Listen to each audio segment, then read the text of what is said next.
industry case study showcases. It brings the theme of this conference alive through real-world applications, and these showcases will highlight how organizations are translating skills strategy into action, how learning ecosystems are driving business outcomes, and how L&D is being measured for impact, not activity. So I request you to stay engaged, not just as listeners, but as reflective practitioners thinking, what can I adopt, what can I adapt, or reimagine in my own organization?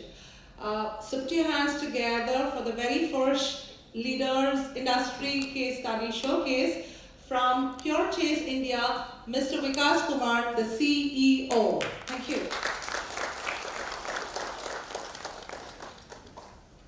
Oh, great. Thank you. You saved me from not being between you and lunch. I believe there is somebody else also. You can blame that person if they delay. So yeah, so my short presentation will just last 55 minutes at for my 38 slides. Yeah. Sorry. Don't worry, I don't have any slides for you today. Sorry. Yeah, thank you so much for the clap. Yeah. It is very difficult to come here on stage and speak after such eminent speakers. And I try to find how am I different. But the only difference between them and me, today the good part seems to be that I am wearing a tie along with a couple of other friends. They were much, much better than me. And I don't think I can even compare or commit myself to equal to them. But between the two people who are wearing ties, there is also a difference between you guys and me. I'm the only guy wearing a tie and having a limp because of the sports injury that I had. Coming to sports, how many of you love sports? Everyone, I think, right? Either you watch sports, I just said love sports, either you watch sport, or you play sport, or you have played sport. Now, if you have played sport earlier, any kind of sport, what are the two critical factors, or even if you watch sport, tennis or cricket, what are the two most critical factors that you do before starting a game and one after the game? Can somebody? Warm up, great. What are the things? You see tennis players practicing, right? I'm a left-hander, so my left hand will go like this. So practicing before that. So practice and warm-up are very important. And what do you do after playing that sport? Stretching. And also cool down, right? You stretch because you want to cool down. Very important for us. What if you don't do that? It's very clear. This is what you get. I'm limping because I am having a sports injury today. And even after being a sports person, I didn't warm up. I didn't cool down, played one day, and my knees just snapped. Now just remember this. Hold your thoughts on this. Take it to the businesses. You may be a great player. You may be a great company. If you don't do warm-up, if you don't practice, if you don't cool down at the end of it, you're setting yourself up for failure. I'll take you through a case study, which is pretty old for us. We are a 15-year-old firm. We focus on hiring, basically, but also learning and development to other companies. But more than just hiring or talent acquisition, we feel, being the largest player in the chemicals domain, we feel that we know a thing or two about the industry.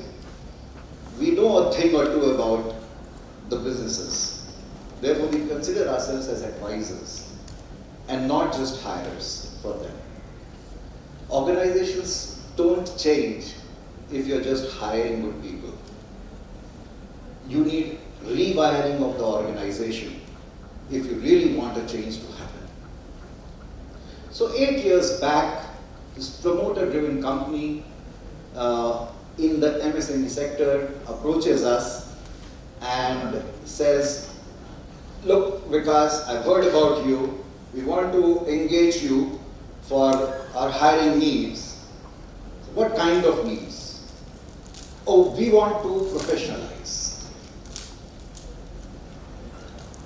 Typical, have people heard? I think I see people from my fraternity, from personnel here. Have you heard this before?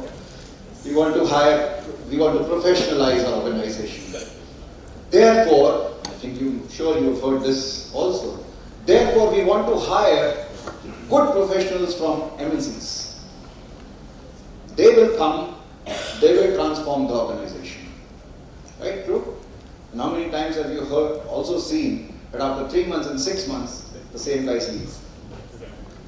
Right? Happens, very common.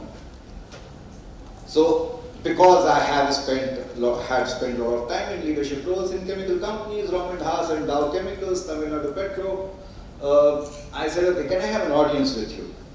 Can I come and meet you? So this father-son duo, they met us. We said we need a couple of hours of discussion. Finally, it ended up actually having 3 or 4 2-hour sessions with this company and with them. The only good part there was that while they engaged us, they wanted to professionalize. When we approached them with this thought, they agreed to meet us for 2 hours. We also saw their willingness to change. I think if the willingness in that first meeting was not there, as Mr. Narayanan just mentioned, if the intent was not there, we would have actually said no. Mind you, every week we at least tell 2 to 3 companies that we cannot work with you. Thank you, sir, for putting a stamp on what we already do. Yeah. So we told them that you can hire these professionals, but can we understand what your mission is? What is your vision? What is your goal? What is your short-term goal? What is your mid-term, long-term goal? What is the strategy that you are adopting to reach there? Is it a manufacturing strategy? Is it a new product development? Is it a marketing strategy? Is it a sales strategy that you want to proceed ahead with? The strategy again is a very wide, many people I have asked this question, and I would request you also to define strategy. It becomes very difficult to define strategy. What is strategy? Can someone take a shot at it? Nobody is going to be wrong, by the way, I'm telling you. What is strategy? Okay. Roadmap, absolutely right. So it's basically a broad guideline on which you work towards achievement of your goal.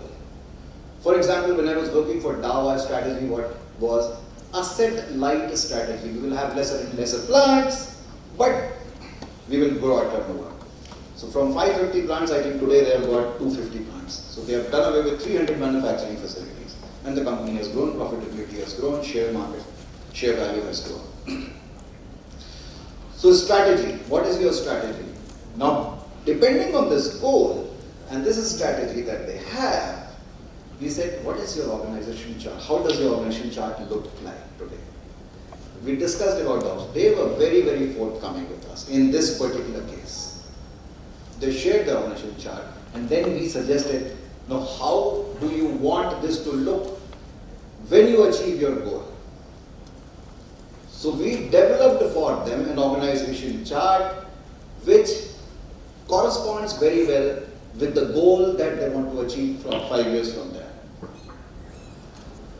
Now, having that organization chart, we asked them, now you should start hiring people, with one rejoinder here, that people from MNCs will not come if you are working for 6 days, if you have got fixed time for tea, if you will ask them to travel by train, if you will not give them any authority, they will have only responsibility.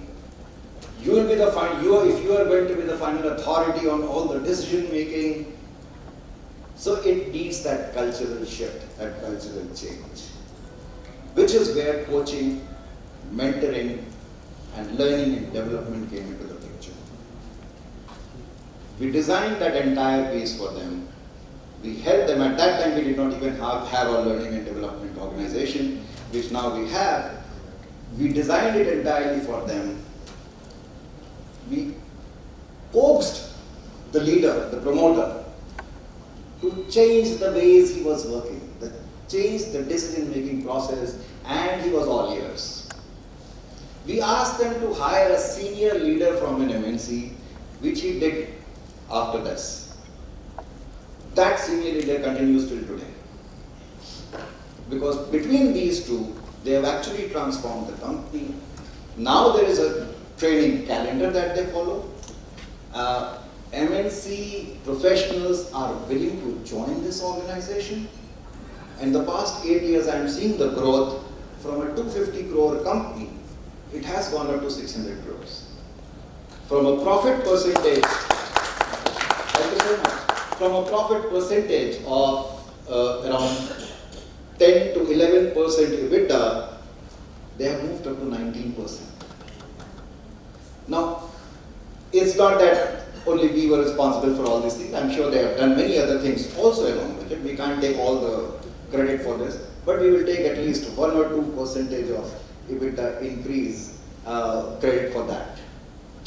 So my whole point is that we take this transformation by bringing in professionals and making them change. But if we don't change ourselves, and as leaders, we don't change ourselves, we don't change the organization, I don't think anything is possible.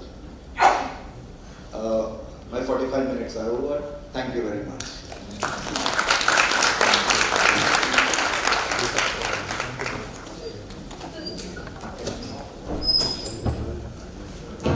I'm going to call Ms. Anita Menon, our treasurer, with the memento for Mr. Vikas Kumar.